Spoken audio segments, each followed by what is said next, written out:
Hi, this is Michelle Rumschlag, Naturalist, and welcome to Virtual Experiences with the Hancock Park District. It's Friday, so we're hitting the trails. Today you're joining me at Aeraland Recreation Area, one of our kind of hidden gems of the Park District, located off of Township Road 243. We were here a couple months ago in the spring looking at migratory birds and spring wildflowers. Today we're here to talk about frogs and their life cycle. So we're up here at Goose Lake, and this is where we caught the different frogs and tadpoles from. And what we're finding this time of year are bullfrogs and green frogs. So I wanted to give you a little bit of help of how to maybe identify between the two if you're just hearing them. So this one is the bullfrog call.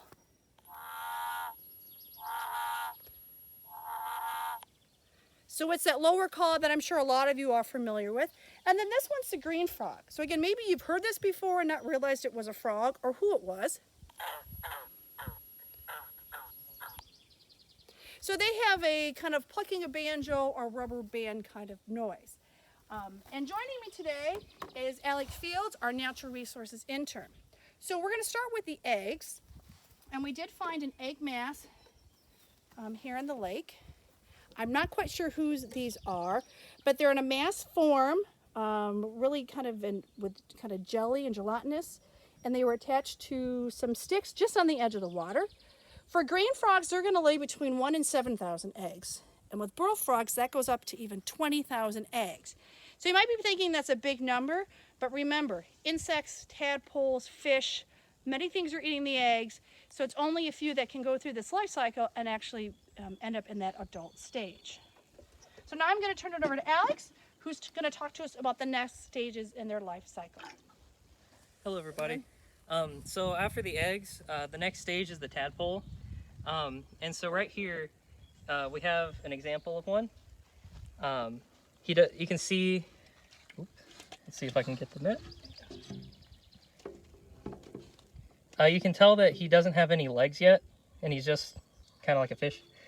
A couple of facts about them is that they kind of have a herbivorous lifestyle, which means that they eat the algae in the lake when they're as a tadpole. And sometimes if they're born too late in the season, they can actually overwinter and then stay a tadpole for years. And they can actually grow considerably in size, which is why you can actually kind of see that these are pretty good size compared to the frogs in there. But yeah, so they stay as tadpoles. And then the next stage that we caught shows what the next stage is. And if you can look, it's a tadpole with little legs. And so he represents the next stage. So then after they fully develop and they metamorphose into their frog form, they kind of switch to a more carnivorous lifestyle, which means they'll eat pretty much anything that can fit in their mouth. And what we have in here are some examples of transition. So they're going from their tadpole to their adult form. And you can tell that because they have their tails still. And you can tell by their various stages of development by how short the tail is because they reabsorb it back into their body. So you can really see different lengths there. And so when they fully reabsorb their tail, they start to look more frog-like and more traditional. And they don't have any tail. And so over here you can see that there are some examples.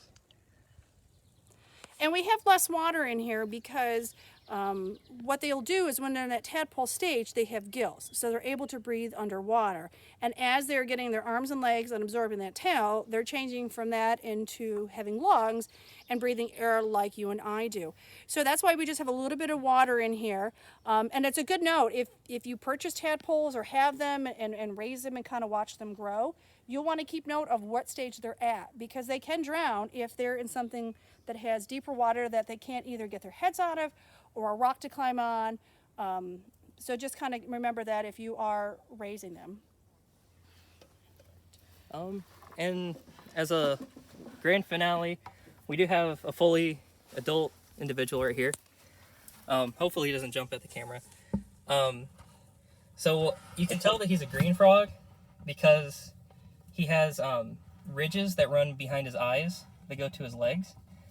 Another thing that you can tell is that his eardrums, or his tympanic membranes, are those circles that are behind his eyes. And males have larger tympanic membranes than their eyes, while females, their tympanic membrane is about equal size as their eyes. And also too, it was kind of hard maybe to see, but with the male with the green frog, they also have that yellow color kind of underneath their chin. Well, thanks, Alex, and thank you for joining us today. Remember to join us on Monday at 1 o'clock for Discover Stories, and have a great day.